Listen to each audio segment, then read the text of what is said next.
There was this pistol that, not too long ago, many of us believed had faded into oblivion, an outdated all-steel relic overshadowed by polymer wonders that weigh less and hold a lot more rounds in the magazine.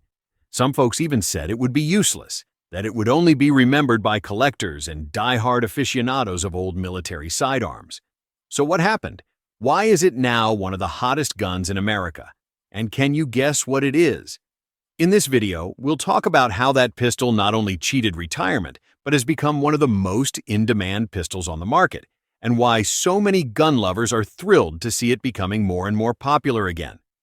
The high power, also known as the P35, has a backstory that stretches back to the 1920s, when the French military wanted a new sidearm with high magazine capacity, power, and reliability. John Browning, one of history's most influential firearm designers, set out to craft something that met their requirements, but he passed away before the gun was fully finalized. Dieudonné Saïve, another brilliant engineer at Fabrique Nationale in Belgium, took up the unfinished design and refined it into the pistol that launched in 1935.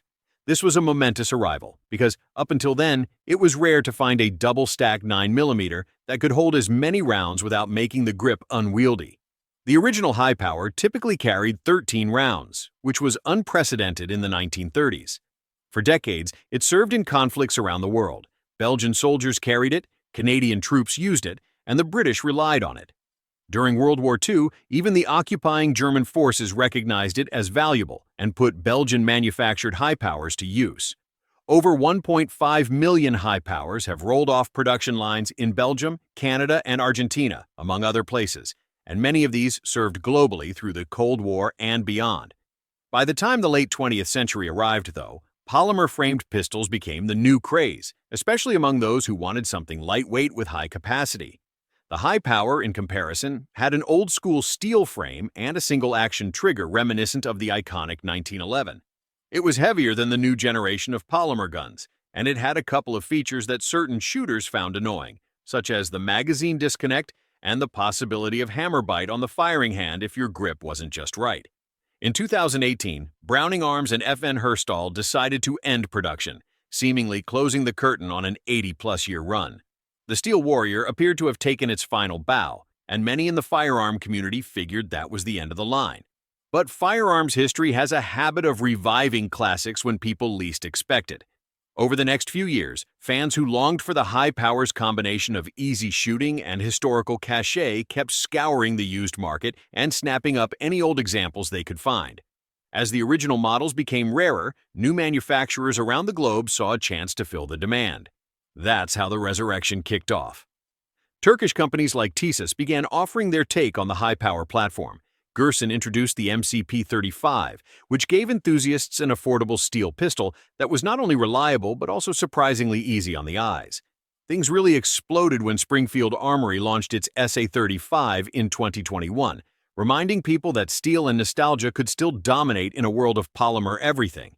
FN then jumped back in with its own revision, the FN High Power, in 2022, proving even the original maker recognized that the design still appealed to a wide swath of shooters. The high power appeals to those of us who want an all-metal handgun that blends practical performance with old-school charm. Its single-action trigger is smooth when well-tuned, and that cocked and locked style of carry will be intimately familiar to anyone who loves the 1911. The grip geometry is narrower than you'd expect from a double stack, and the recoil impulse is very manageable in a steel frame. Even if modern polymer pistols can hold the same or more rounds, we all appreciate the direct connection with a piece of history that saw service in major conflicts and survived countless changes in firearm design trends. It's a matter of mechanical soul. You pick it up, and you instantly feel that link to a time when handguns were made of steel, often by dedicated craftsmen who put an emphasis on longevity. Whether or not you think a design from 1935 still holds value in our current era of concealed carry polymer pistols is up to you. Though honestly, while the majority of handgunners these days prefer Glock, I think there are still some who prefer the timeless virtues of metal and single-action triggers. But where do you stand? Do you like polymer handguns better than all metal ones? Why or why not? Feel free to debate the other viewers in the comments section below. Just keep it civil, okay? But going back, for those who aren't up to speed, The classic high power remains relevant thanks to features that stood the test of time. A simple tilting barrel operation, an elegant takedown process that's easier than many older designs, and enough magazine capacity to handle serious tasks on the range or in self-defense. That magazine disconnect safety, which prevents the gun from firing if the magazine isn't fully seated, is a holdover from certain military requirements. It often contributes to a heavier trigger pull, but some modern clones have done away with it. Others keep it for authenticity's sake. The hammer bite complaint is largely addressed these days by using different hammer shapes or beaver tail contours. Either way, you can still find plenty of enthusiasts who will happily shoot one with the original design. When you look around, you'll see that the market is flooded with both faithful reproductions and updated renditions. One of the biggest categories is budget-friendly replicas. Girsan's MC P35 is a prime example. Priced in the mid-500s range, it has a 15-round magazine, ambidextrous thumb safety, a set of bright white stripe and bar sights, and a reliable steel frame. Reviews praise its accuracy in general, with shooters reporting groups typically measuring under 2 inches at 25 yards. The trigger often weighs around 7 pounds out of the box, which can be a bit heavy for some tastes, but tends to smooth out with use or a bit of gunsmith attention. The Girsan remains an attractive option for those of us who like the feel of a classic but want to keep to a tighter budget. Meanwhile, Century Arms jumped into the ring with the Centurion 14, a newly introduced model that retails for roughly $400 or so. It's built in Turkey and keeps many faithful aspects of the P35's original design. From its 3-dot sights to the magazine disconnect safety, it honors the DNA of the old warhorse. The difference is that it ships with a 15-round magazine instead of the original 13, addressing a mild shortfall by modern standards. Despite its affordable price, folks are reporting excellent reliability, no feeding problems with ball or hollow point ammunition, and an easy field strip procedure. The Centurion 14 might be the gateway drug for new shooters who want a piece of Browning's legacy without breaking the bank. It's a throwback to the days when you could head to a gun shop and find a used high power sitting there for a good price. Now you can grab a brand new clone that has modern manufacturing methods behind it, but still feels like stepping into a historical vibe. On the mid-priced production side, you have Springfield's SA-35. When it launched, it received plenty of attention. It was the first time in many years that an American company delivered a fresh-from-the-factory high power with upgraded metallurgy, improved sights, no magazine disconnect, and a smooth trigger right out of the box. It has a 15-round magazine capacity, a modernized feed ramp, and a classic aesthetic that says timeless, but also ready to go. Shooters lined up to get their hands on one as soon as it dropped, and many praised Springfield for bridging the gap between vintage authenticity and modern convenience. This pistol reignited the public's interest in the old Browning design, showing that the silhouette might be from 1935, but the performance can absolutely keep pace with contemporary standards. FN returned to the arena with their high power, which, despite looking reminiscent of the original, has been heavily reworked.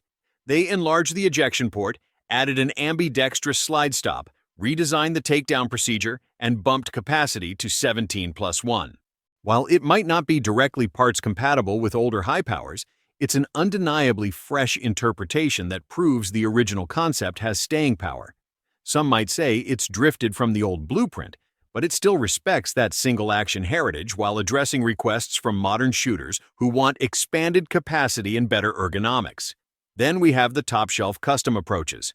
Novak, Nighthawk, Robar, and similar shops have been known to tune older or newly made high powers into real masterpieces with match-grade barrels, refined triggers, custom finishes, and specialized sights. Some purists might grumble that a custom approach deviates from the spirit of the original design, but others see it as carrying on the legacy by bringing an iconic pistol into the 21st century. Custom shops can make these guns perfect for personal defense, competition, or pure collecting. You can get advanced coatings that resist corrosion, checkering on the front strap, and premium grips that turn your high power into something that belongs in a display case while still being fully functional on the range. One reason these guns continue to resonate with our community is that many of us don't want to rely solely on polymer frames, even though polymer has its merits. There's a certain satisfaction in carrying a metal handgun that has historical roots stretching through major world events. That sense of continuity speaks to those who believe in preserving our right to bear arms, while also cherishing the lineage of the pistols that defended freedom decades ago. Having a high power in the safe is like keeping a piece of living history, a reminder that the right to own firearms extends across many generations. Through all of this, the big question remains: why is the high power so relevant again? And does it still make sense in this era of micro-compact 9mm pistols and polymer double-stack duty guns? The answer comes down to personal preference, shooting style, and an appreciation for robust steel frames.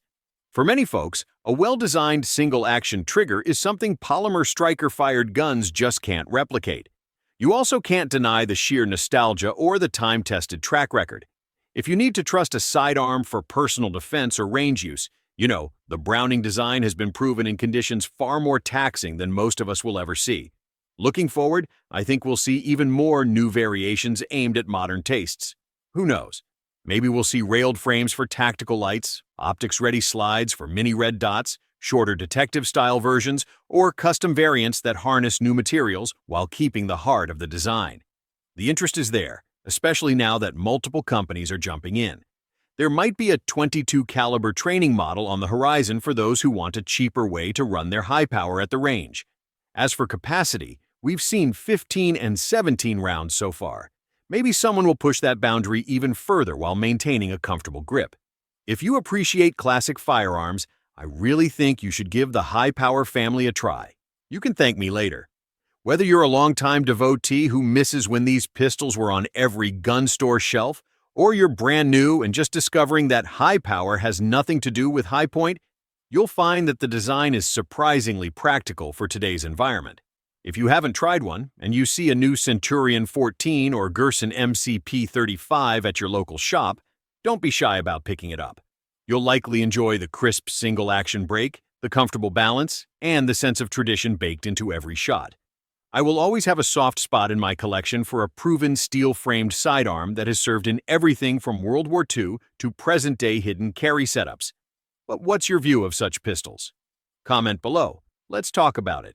Also, please remember to like, share, subscribe, and click on the bell icon if you want to see more content celebrating firearms, freedom, and the heritage that ties them together. Thanks for watching.